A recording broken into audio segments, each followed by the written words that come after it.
In The Black Atlantic, Paul Gilroy presents a thought-provoking critique of cultural nationalism and proposes an alternative in the form of Black diasporic cultural and intellectual production. Central to Gilroy's ideas is the concept of the Black Atlantic, a space that defies categorization as solely African, American, Caribbean, or British, but rather represents a hybrid mixture of all these identities simultaneously. Gilroy supports his arguments through compelling analyses of influential Black intellectuals and artists, including Martin Delany, Frederick Douglass, Du Bois, Toni Morrison, Richard Wright, and various genres of Black Atlantic music, such as jazz and hip-hop. The notion of the Black Atlantic signifies a distinct modern cultural and political formation that emerged from the historical experience and legacy of the African slave trade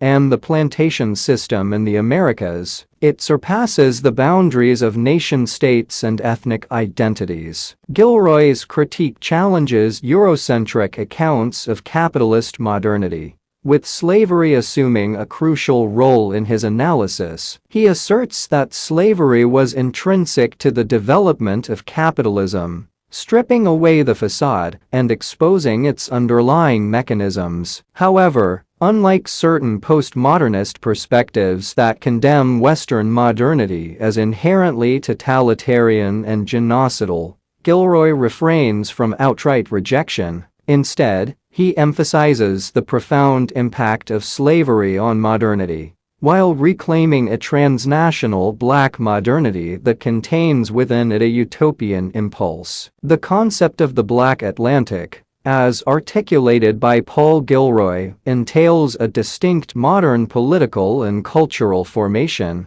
that seeks to transcend the limitations of nation-states and ethnic identities. Gilroy emphasizes that these desires for transcending boundaries are crucial for understanding political organizing and cultural criticism within Black communities, rather than viewing Black cultures as derivative or marginal to dominant national cultures, such as African American or Anglo-African subcultures. Gilroy argues for a transnational frame that goes beyond superficial associations with a specific country of origin. According to Gilroy, Black intellectuals have a long history of transnational travel and collaboration, which has shaped a complex African diasporic intellectual culture. This intellectual tradition stands in autonomous relation to the prominent figures of modern Western philosophy, including Hegel, Marx, and Nietzsche, as evidenced by the works of Frederick Douglass, Du Bois, Richard Wright, and Frantz Fanon.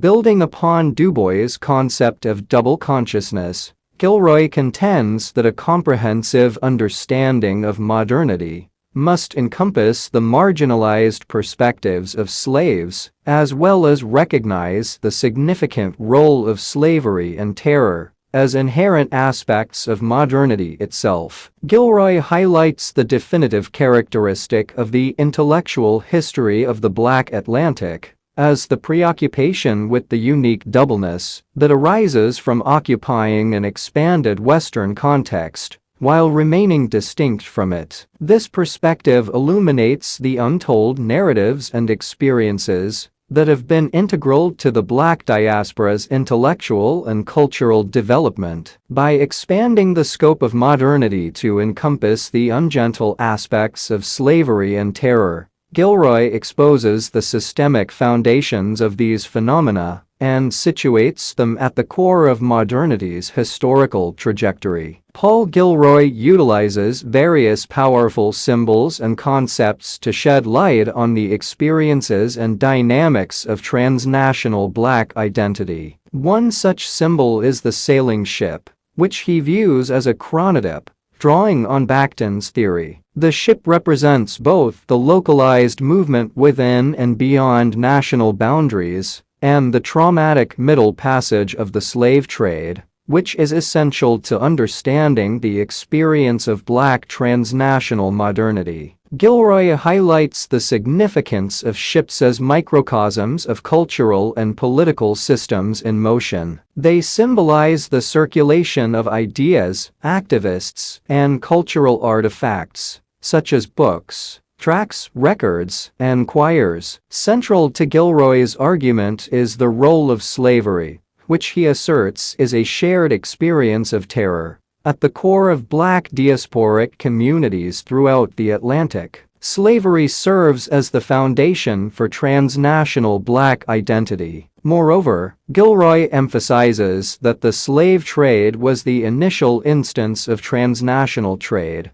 that facilitated the economic and cultural hegemony of Western modernity. He parallels Edward Said's analysis of the aesthetic representations of the East being intertwined with European colonial exploitation. Similarly, Gilroy links abstract philosophical modernity to the brutal reality of African enslavement. He illustrates how Black intellectuals since the mid-19th century have engaged with memories of slavery as a means to critically examine modernity as a whole. Gilroy begins his analysis with Frederick Douglass, highlighting an incident from Douglass's life that challenges Hegel's master-slave dialectic. Gilroy interprets Douglass's account as empowering the slave, who possesses a consciousness that exists for itself, while the master represents a consciousness that is repressed within itself. This reworking of Hegel's narrative into one of emancipation not only reverses the dialectic, but also initiates a Black aesthetic centered on the shared experience of enslavement and emancipation, forming the basis of a socially motivated literary tradition. As a contemporary manifestation of this tradition, Gilroy examines Toni Morrison's Beloved, alongside other literary works such as Charles Johnson's Middle Passage, Shirley Ann Williams' Dessa Rose, and David Bradley's The Chaney'sville Incident. These novels contribute to the philosophical discourse by engaging with the complexities of Black identity. Other chapters explore the ways Richard Wright, during his later years in Paris, incorporated the ideas of Nietzsche, Marx, and Freud to develop an ambivalence toward modernity. The final chapter delves into various artists, including James Brown and Percy Mayfield, who seek to represent the ineffable experience of slavery through a slave sublime.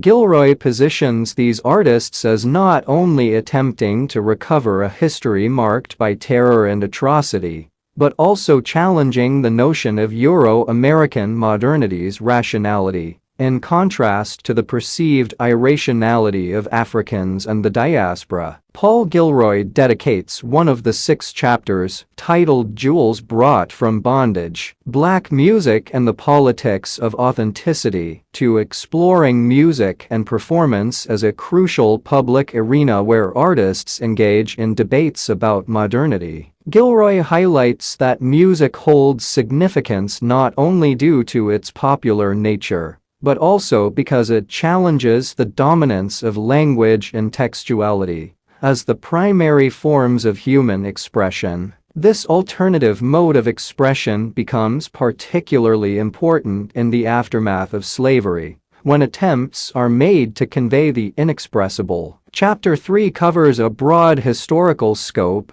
ranging from the 1871 trip of the Fisk University singers to England, to discussions surrounding authenticity in jazz, Jimi Hendrix, and contemporary genres such as reggae, Bhangra, and hip-hop. Gilroy avoids simplifying music as a unidirectional flow of influence from established centers to new arenas. Instead, he demonstrates how ideas and styles traverse boundaries, interact, and contribute to a transnational discourse on authentic identity. By doing so, Gilroy presents a model for re-evaluating the history of ideas in the modern West, illustrating how a marginalized perspective can move to the center when scholars and artists integrate their intellectual and aesthetic considerations with the lived experiences of a social group. In conclusion, Gilroy's examination The Black Atlantic offers a framework for reimagining the history of ideas and understanding how a focused group of writers and performers can connect scholarly and aesthetic considerations to the lived reality of a particular community. By exploring the interplay of music, ideas, and identity, Gilroy illuminates the complexities of the Black Atlantic and presents a compelling argument for the significance of music as a vehicle for expressing and challenging notions of authenticity in modernity.